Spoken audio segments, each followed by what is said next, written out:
October 27th, 1962. You are deep below the surface of the Caribbean Sea. You cannot see anything. You cannot hear anything except the groaning of the hull around you and the sound of men who have not slept in days. The air is running out. The temperature inside the submarine has passed 50 degrees Celsius. Men are fainting at their stations. The carbon dioxide scrubbers are failing. Some of the crew have been vomiting. Some have lost consciousness and been carried to their bunks. The ones still standing are doing so through a combination of training and the particular human stubbornness that takes over when there is simply no alternative. And somewhere above you, close enough to feel through the steel, depth charges are exploding. One, then another, then another. The Americans have found you.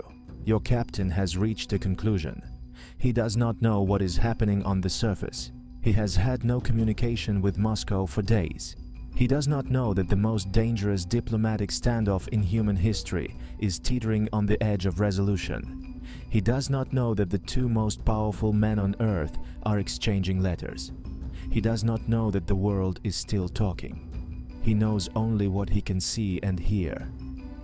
And what he sees and hears tells him one thing. War has begun. He reaches for the order that will launch a nuclear torpedo. He needs two other officers to agree. The first says yes. The second says yes. The third looks at him and says no. His name was Vasili Arkhipov. He was 36 years old. He had no special authority beyond what his rank gave him. He had no communication with his government. He had no way to know for certain that he was right and his captain was wrong. He just knew. And the world is still here because of him. The man before the submarine.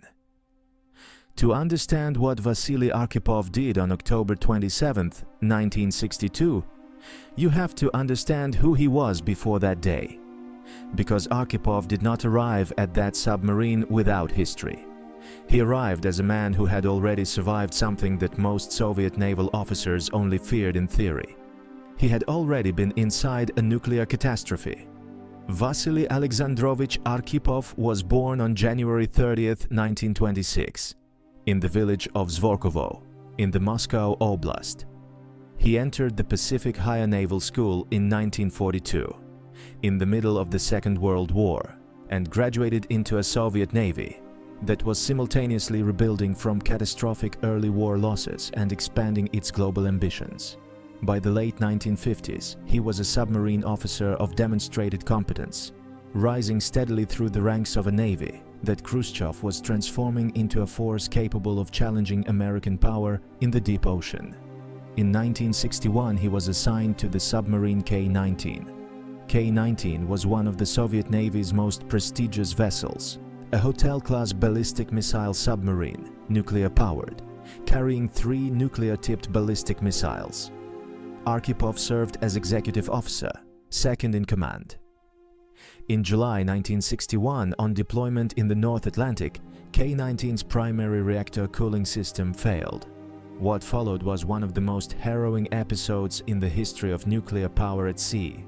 Without functioning coolant, the reactor core began to overheat. If it reached criticality, the explosion could have been catastrophic, potentially triggering the nuclear weapons aboard. The crew improvised a repair using a hand-fabricated cooling system that required men to enter the reactor compartment directly, in conditions where radiation levels were lethal. 8 crew members entered that compartment.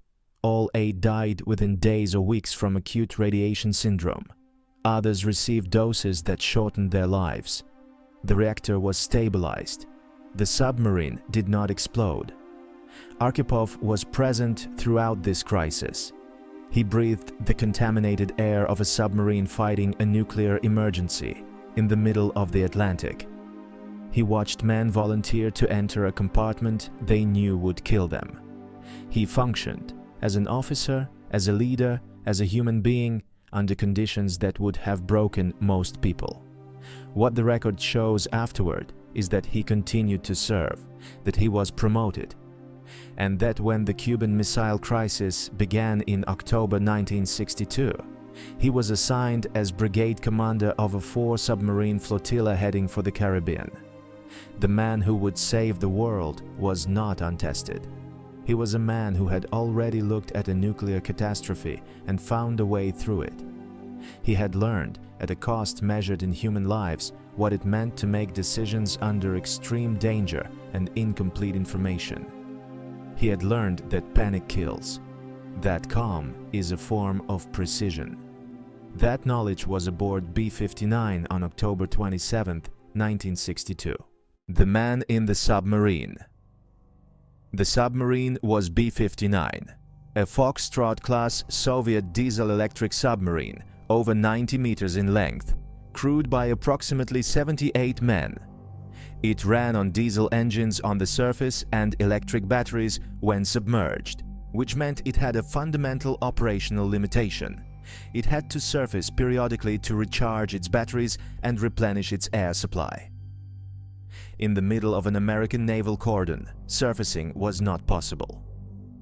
B-59 was part of a 4-boat flotilla. Submarines B-4, B-36, B-59, and B-130, dispatched from the Soviet Union in early October as the broader Soviet military deployment to Cuba reached its peak.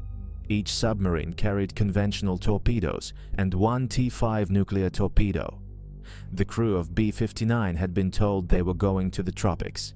They had been issued warm weather uniforms. They had not been told that they were sailing into the most dangerous confrontation in the history of the Cold War. What they found in the Caribbean was an American naval armada. The USS Randolph, an anti-submarine warfare carrier, anchored a hunter-killer group that included destroyers and anti-submarine patrol aircraft operating around the clock. The Americans were under direct presidential authority. Kennedy had authorized the use of practice depth charges to force Soviet submarines to surface, and the Navy was executing that order with systematic precision. By October 27th, B-59 had been submerged for days. The batteries were critically low. The carbon dioxide levels were rising to where crew members were experiencing headaches, nausea, and loss of consciousness. The temperature inside the hull had climbed to between 45 and 60 degrees Celsius depending on location. The engine room exceeded 60 degrees by crew accounts.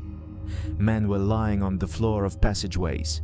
Those still at their stations were operating in a state of physical exhaustion that, in any other context, would have been considered medically unfit for duty. Vadim Orlov, the submarine's signals intelligence officer and the most important surviving witness to these events, described later what it looked and felt like inside B-59 in those final hours. It was, he said, a vessel that had reached the limits of what its crew could endure. Captain Valentin Savitsky had reached his limit.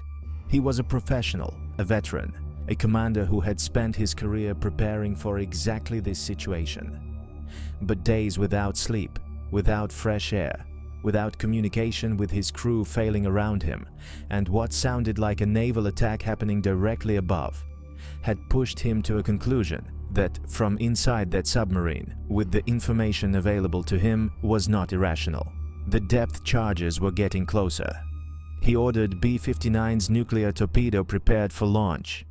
The target would be the USS Randolph. The authorization.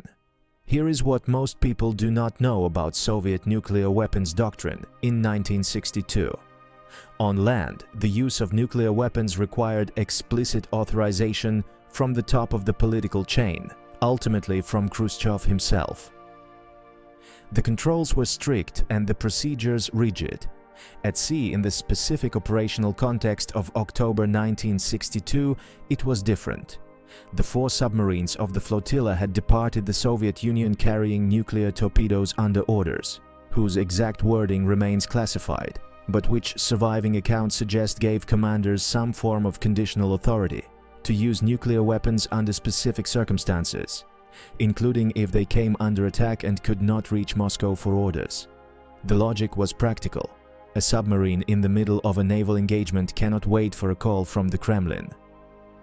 But there was a safeguard built specifically into the nuclear torpedo authorization.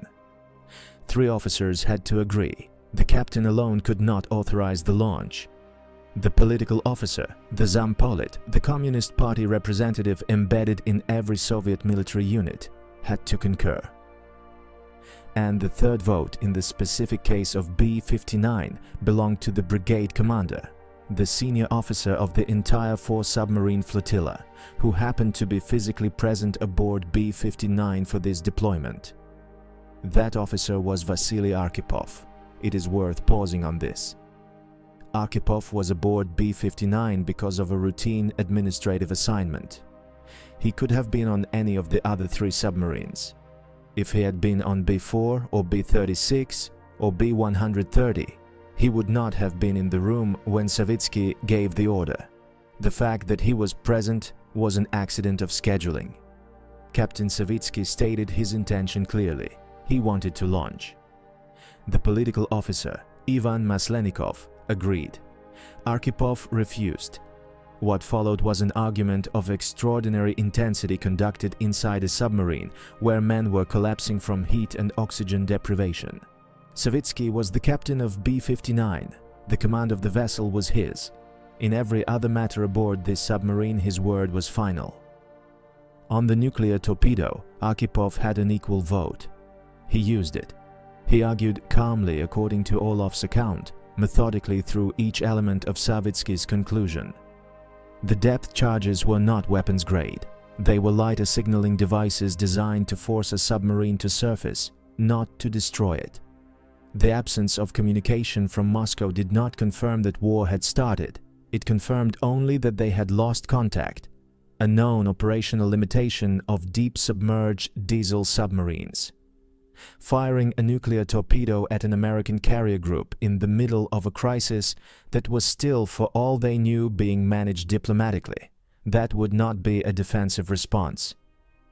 It would be the opening shot of a nuclear war. They did not have enough information to make this decision, and the consequences of making it wrong were not recoverable. He refused to authorize the launch. Savitsky was furious. The confrontation between the 2 men was direct and witnessed by every officer present, but the procedure was unambiguous. 3 votes were required. Arkhipov had cast 1 as no. The launch could not proceed. B-59 surfaced. The American forces photographed it. The crew breathed fresh air for the first time in days. The submarine eventually made its way back to the Soviet Union. The T-5 nuclear torpedo was never fired. What was above the water? While Arkhipov was arguing with his captain in the depths of the Caribbean, the surface world that B-59 could not see was going through the most dangerous single day of the entire Cold War. October 27, 1962, Black Saturday.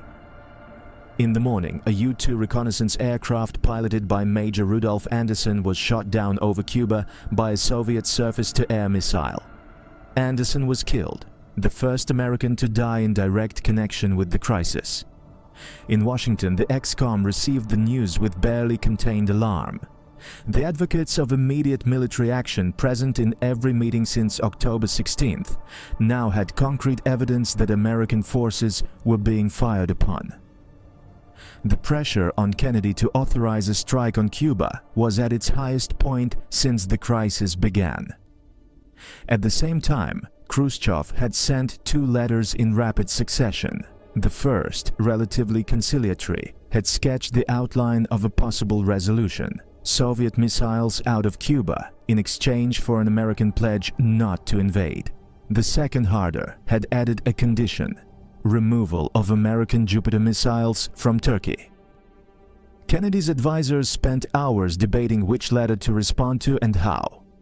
Robert Kennedy was meeting secretly with Soviet Ambassador Anatoly Dobrinin. The back channel was moving. The outline of what would become the resolution: Soviet missiles out of Cuba, American non-invasion pledge, Jupiter missiles in Turkey quietly removed in subsequent months, was taking shape in private conversations.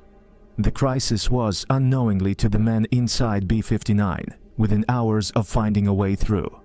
If Arkhipov had said yes, if the T-5 torpedo had been fired at the USS Randolph and its escorting destroyers, the United States would have sustained a nuclear strike on its naval forces at the precise moment when the pressure to respond militarily was already at its maximum.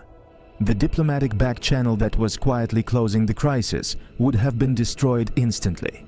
The framework being assembled by Kennedy and Khrushchev would have become irrelevant. What would have happened next cannot be stated with certainty. Escalation is a process, not an automatic trigger, and it is possible that even a nuclear torpedo strike could have been managed without full nuclear exchange. Possible, not certain. The men who were in the room with Kennedy, the ones who survived to speak about it decades later, were not confident about the outcome. Robert McNamara, Kennedy's Secretary of Defense, said after the 2002 Havana conference that the world had come far closer to nuclear war than had ever been publicly acknowledged. The margin, he said, was far thinner than anyone had understood. The depth of what almost happened on Black Saturday was not understood even by the Americans closest to it. The ExComm had been meeting continuously for 11 days by October 27th.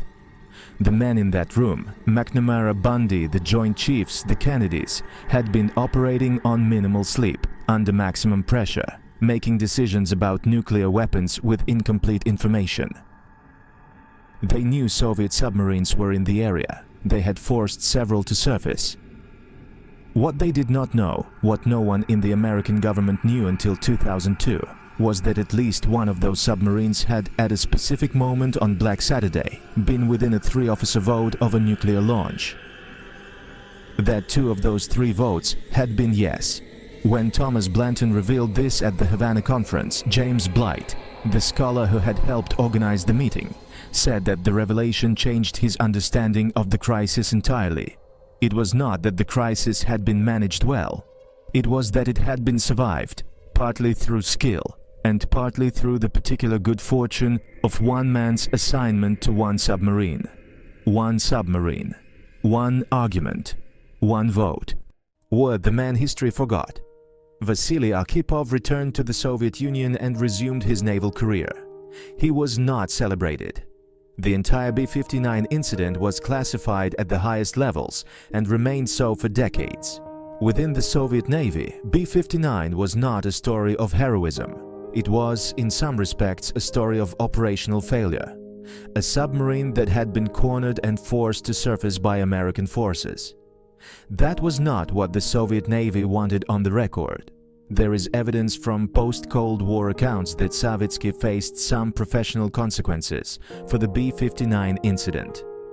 The precise nature of those consequences is not fully documented. What is documented is that Arkhipov continued to advance. He was promoted to Rear Admiral. He subsequently rose to Vice Admiral, the second highest rank in the Soviet Navy. He served as head of the Kirov Naval Academy. He retired with full honors. He never spoke publicly about October 27, 1962. Soviet naval officers of his generation maintained institutional silence about classified operations, and Arkhipov appears to have maintained it completely. There are no known interviews, no memoirs, no recorded accounts in his own words. He died on August 19, 1998, in Zheleznodorozhny, east of Moscow. He was 72 years old. The cause of death was cancer, a disease that, given his presence aboard K-19 during the 1961 reactor emergency, may have been connected to radiation exposure sustained 37 years earlier. The connection was never formally established. His wife Olga described him after his death as a quiet man, a man who did not dramatize himself or his experiences, a man whose defining quality in her account was exactly what the crew of B-59 needed most on October 27, 1962, the ability to remain calm when everything around him was collapsing. She said that when she eventually learned the full details of what had happened on that submarine, she was not surprised. She said it was exactly what she would have expected him to do. It was not until 2002, 4 years after his death, that the B-59 story entered the public record. At a conference in Havana marking the 40th anniversary of the Cuban Missile Crisis, attended by former officials from the United States, Soviet Union and Cuba, Vadim Orlov described what had happened inside B-59 on October 27, 1962. The American attendees were stunned. Some had been in the room with Kennedy during the crisis. None had known that one of the Soviet submarines had come within a 3-officer vote of launching a nuclear torpedo at American naval forces. Thomas Blanton, director of the National Security Archive, said afterward that Vasili Arkhipov had saved the world. Not saved a vessel, not saved a military operation, saved the world. Arkhipov never heard that said about him. He had been dead for 4 years. What one decision means. The first episode of Tradecraft told the story of Oleg Penkovsky, a Soviet military intelligence officer whose intelligence helped prevent a war built on false information. His contribution was institutional, strategic, months in the making. It worked through the machinery of government decision-making at the highest levels. The Arkhipov case operates at a completely different level.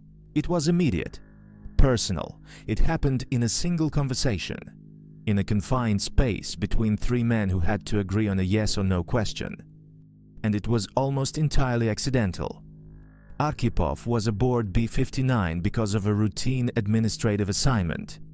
His calm was a product of his character and his experience acquired through events like K-19 that were themselves accidents of timing.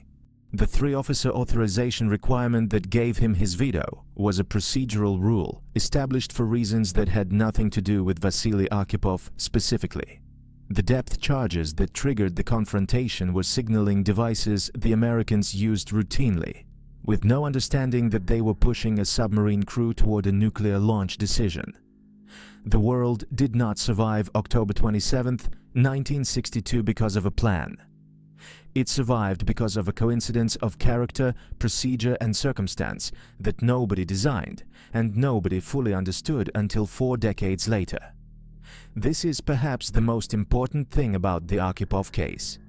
Not the drama of the moment, though the drama is real, but the implication beneath it. The Cold War produced dozens of moments like this. Moments where the outcome depended not on strategy or policy, or the careful management of nuclear arsenals, but on the judgment of a single individual in a specific place at a specific time. Moments where the margin between the world that existed and the world that almost came to be was one person, one voice, one decision, one word. We will cover many of those moments in this series. What the Arkhipov case establishes at the beginning of that journey is the frame through which they should all be understood. Systems fail. Strategies are built on assumptions that turn out to be wrong. Communication breaks down. Information is incomplete. Pressure distorts judgment. And sometimes in the gap between all of those failures, there is a person. Vasili Arkhipov was that person on October 27, 1962. One man, one decision. He said no. And here we are. A warning from history.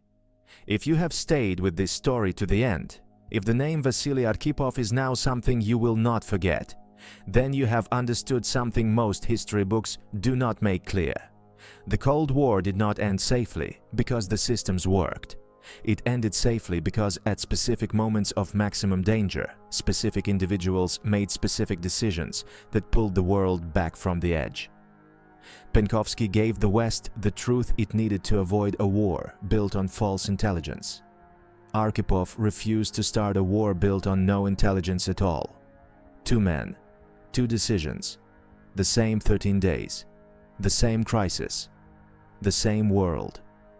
Tell one person about Vasili Arkhipov, about the Soviet naval officer who said no when the 2 men beside him said yes, about the man who saved the world in a submarine in the dark without knowing that the world would ever know his name, because that is what history is for, not simply to remember what happened, but to understand how close we have come, more than once, to not being here at all. Next time on Tradecraft, A woman connected to the Soviet intelligence world makes a decision almost no one survives. She defects to the West. For a brief moment, she becomes one of the most valuable intelligence sources in Europe. Then she vanishes. No confirmed fate, no public explanation. Only rumors, intelligence reports, and unanswered questions. Did the KGB find her? Did she disappear under a new identity? Or did something else happen entirely? That story, the woman who defected to the West and vanished without a trace, next time on Tradecraft.